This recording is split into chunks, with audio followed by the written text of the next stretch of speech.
I'm Emily, and Jake, who is 2 years my senior, is a man of science, living out his childhood dream with a fulfilling research job.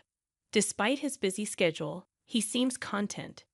Our 3-year-old son, Mike, shares Jake's love for observation and experimentation, currently fixated on the goldfish he snagged at the fall festival.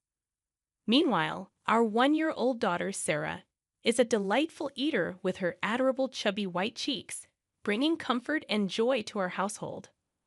Life is generally good for our ordinary family, except for one recurring concern: dinner. Just as I was trying to soothe my crying daughter and finish preparing dinner, the doorbell rang. Without hesitation, my mother-in-law walked in, a frequent visitor around this time, enough for Mike to hardly glance away from the TV. "My goodness, fried food again," she exclaimed, expressing concern about its impact on Jake's stomach and the grandkids. Mike, however, loves it. My mother-in-law swiftly took charge, offering a creamy vegetable stew and minestrone, enough to last for at least 3 days. As she set the table, my spirits sank at the sight of the mostly carrot and cabbage-filled stew. Interrupting my thoughts, she insisted I pack up the food she brought. Despite its lack of appeal, wasting food was not an option. This routine, familiar since her last unexpected visit, where she swapped my clam chowder for her fried chicken, concluded with her leaving without acknowledging her grandchildren. After she left, my son softly remarked, "Grandma took my fried chicken again." My heart ached at his sad face, but I assured him there was a little meat left. As I heated up the oil, I felt relieved seeing my son's joyful reaction to the promise of more food. Yet beneath the surface, my dissatisfaction lingered. My mother-in-law's intrusion had escalated since my marriage, peaking over the last year. Each week, unannounced during dinner prep, she would criticize my cooking and parenting, leaving her cream stew behind. In the past 6 months, she started taking our food home, undermining our meals. As I juggled baby food and distracted the kids, the tough task of cooking continued. My family's happiness kept me going, but my fried chicken, braised pork, mapo tofu, and hamburgers, all of it, ended up in her hands. I inherited a love for cooking from my restaurant-running family, particularly my dad, who taught me the art. Confident in my culinary skills, I firmly believe that my cooking surpasses my mother-in-law's overly sweet cream stew. However, since Mike, our son, entered the picture, I've found it challenging to assert myself against his grandmother. When Jake, my husband, returns home after the kids have gone to sleep, he grimaces at dinner. With only Mike's share of fried chicken remaining, I serve Jake a generous portion of the cream stew, resigned to the fact that it's what my mother-in-law brings over. Frustrated by having my skills undermined, I express my discontent to Jake, urging him to tell his mother if he doesn't like it. Jake, as non-committal as ever, pokes at the stew, avoiding confrontation with his mother.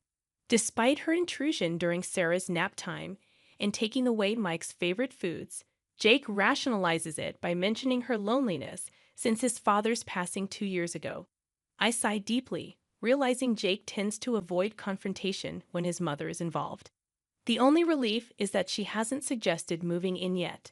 Tired of the routine, my mother-in-law surprises me with a different proposition during one of her dinner visits.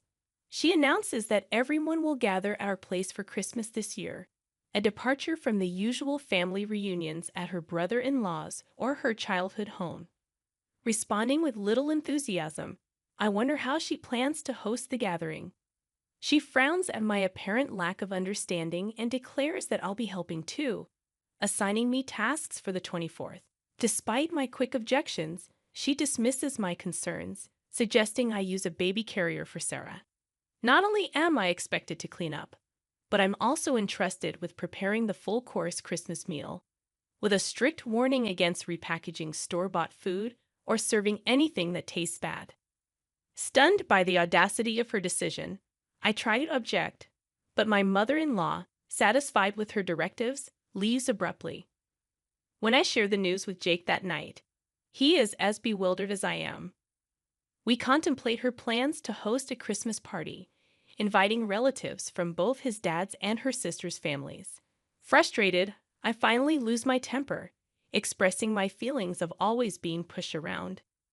Jake, realizing the severity of the situation, goes silent and, with a resigned sigh, agrees to handle the cleaning and entertaining of relatives. I'm relieved to hear Jake's proposal. It provides some direction. However, he adds a request. Can you still cook the full course Christmas meal? Jake gazes at the meatloaf his mother-in-law left for us, making it hard to refuse. After some hesitation, I reluctantly agree. Just for this year, let's keep Mom's reputation intact. Plus, everyone in the family loves your cooking, he pleads. Fine, just for this year. Thanks, man. I can't wait for Emily's Christmas feast, he says cheerfully. I brace myself, knowing it's just for this time, and agree to prepare a full-course Christmas meal. When I inform my mother-in-law that Jake will stay over to help with cleaning, she makes a displeased face, commenting on how the man of the house shouldn't do such things. Despite her discontent, she seems reasonably satisfied seeing Jake bustling around at his parents' home for my sake. Then comes Christmas lunchtime. Emily, is the corn soup ready? I'm preparing the croutons now. I respond, scurrying around the kitchen to get the carpaccio and corn soup ready. You're so inefficient. I'll bring the food myself, she declares. I'm sorry. If you're going to complain, try preparing a meal for 20 people. It's really exhausting. Finally, the serving is done, and I sit down at the party. Jake, having put our daughter down for a nap in another room, has been supportive. Preparing a full-course Christmas meal for 20 people was challenging, but it feels good to see everyone enjoying my cooking. However, that good feeling lasts only a moment. This quiche looks so beautiful. It's like something you'd buy. Thank you. Geez, you're good at flattery. This carrot slaw is perfectly balanced with the vinegar. The orange scent really freshens up your mouth. That's because Christmas meals tend to be rich, so I made it a bit more acidic. Something's off. Every time someone tries to compliment my Christmas cooking, mother-in-law interrupts. Something is not right, she declares, revealing the source of this awkwardness. Sophia, father-in-law's sister, comments, Emily, mother-in-law, is such a great cook, isn't she? Confused, I let out a dumbfounded sound. Unperturbed, Sophia continues her story. Did Olivia make this entire Christmas feast? That's amazing. Huh? I haven't cooked a full-course Christmas meal in ages. I was going to leave it to my daughter-in-law, but she's absolutely terrible in the kitchen and never comes by, even when I offer to teach her. Mother-in-law talks about struggles she never even faced, leaving me puzzled. Oh, Emily, you should really take after Olivia while she's still well. Jake might miss the taste of home sometimes, you know. The way to a man's heart is through his stomach.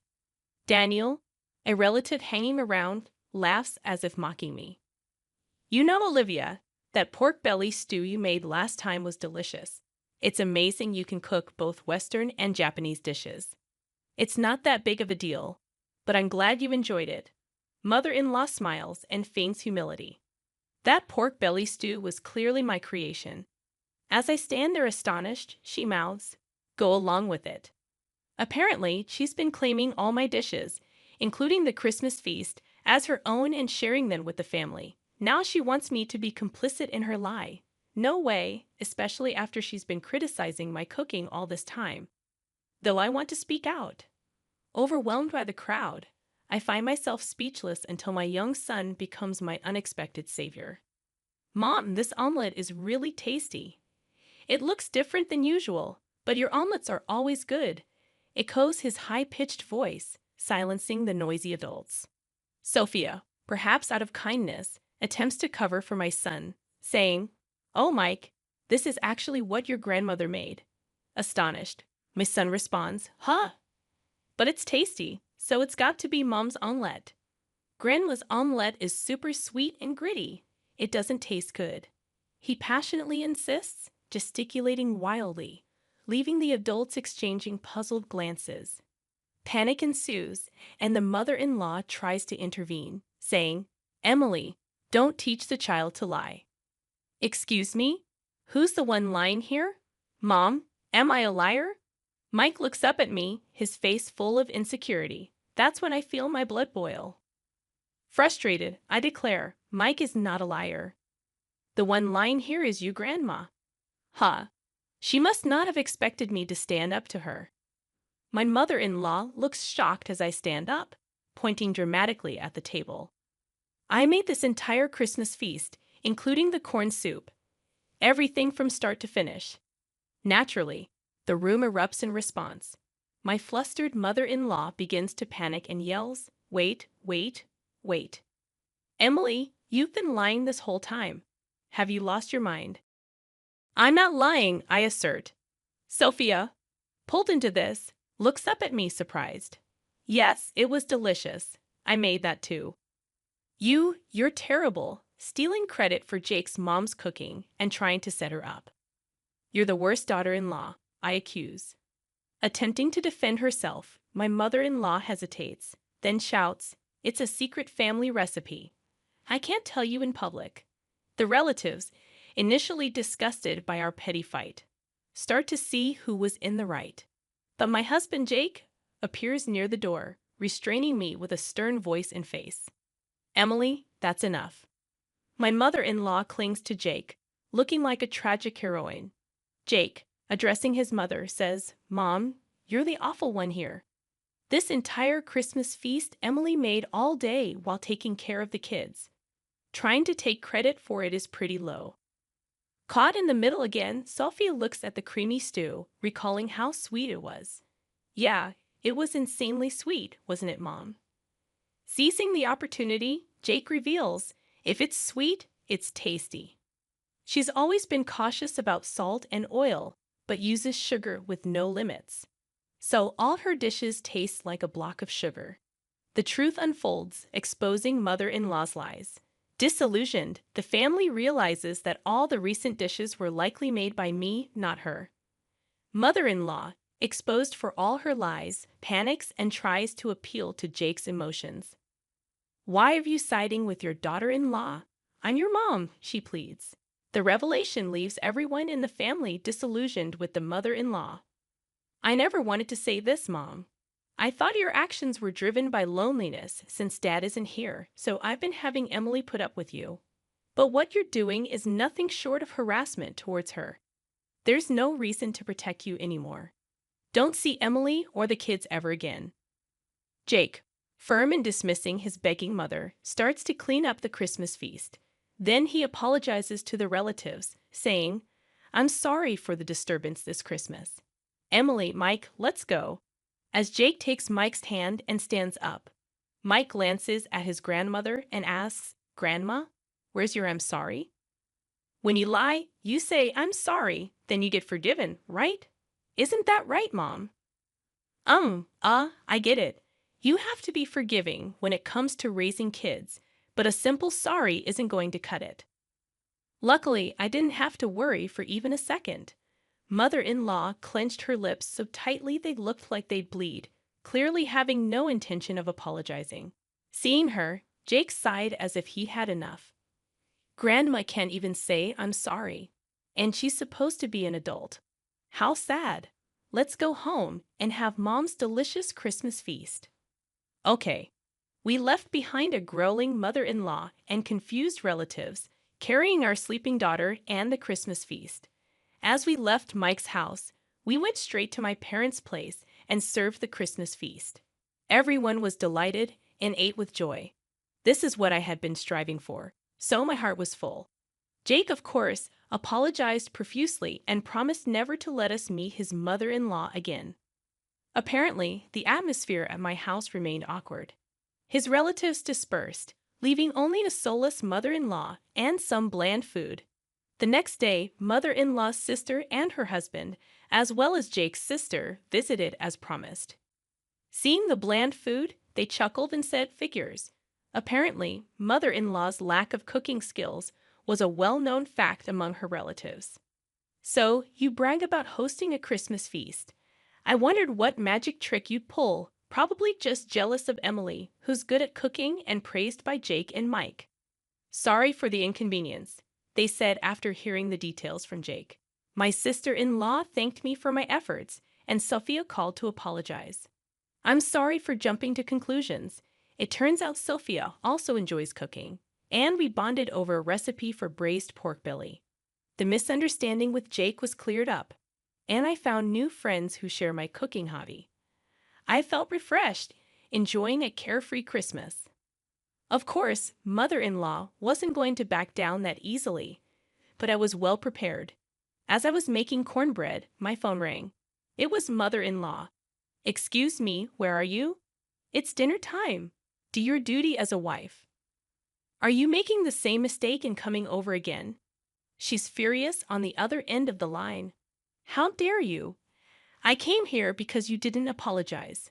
Come home and clear the misunderstanding with our relatives. Then I'll forgive you for embarrassing me. No thanks. What? You'll be the one left out by the family. That won't be a problem. What to begin with, the one who put on airs and got shunned by the relatives was mother-in-law. I've even made plans to cook with Sophia next time. What? Mother-in-law probably never imagined that I become close to father-in-law's side of the family. So, what now? Still got any moves left? I add another blow to the stunned mother-in-law. Also, I'm not returning to that house. What? Yes, the kids and I have been staying at my parents' house since Christmas. We're planning to find a new place to live now that the holidays are over. Initially, living near Mike's family was mother-in-law's strong insistence, but Jake's workplace is actually closer to my parents' house. Didn't Jake tell you to stay away from daughter-in-law? But since mother-in-law can't listen better than a child, we've decided to physically distance ourselves. Right now, Jake is the only one living there, and he'll leave once he's ready. What? Where? Where are you? Who knows? You think you can get away with not cherishing Jake's mom? Yes, because Jake and sister-in-law have forgiven me. It's okay. Well, wait. What? Thank you for everything so far, mother-in-law. I'm so happy I'll never have to see you again. Goodbye. Wait a minute. With a bit of a laugh, I hang up on mother-in-law, who's screaming like a villain in a superhero show. Then I block her number to make sure I never have to hear her voice again. 2 years later. Mom, what's for dinner today? Hamburgers. Yay! I love Mom's burgers the most in the world. Sarah loves them too. Dad loves them the most in the universe. Dad, that's not fair. My family happily waits for my cooking in the living room, playing around as I fry the burgers in the kitchen. My heart warms up again today, watching them eagerly await my cooking, smiles on their faces.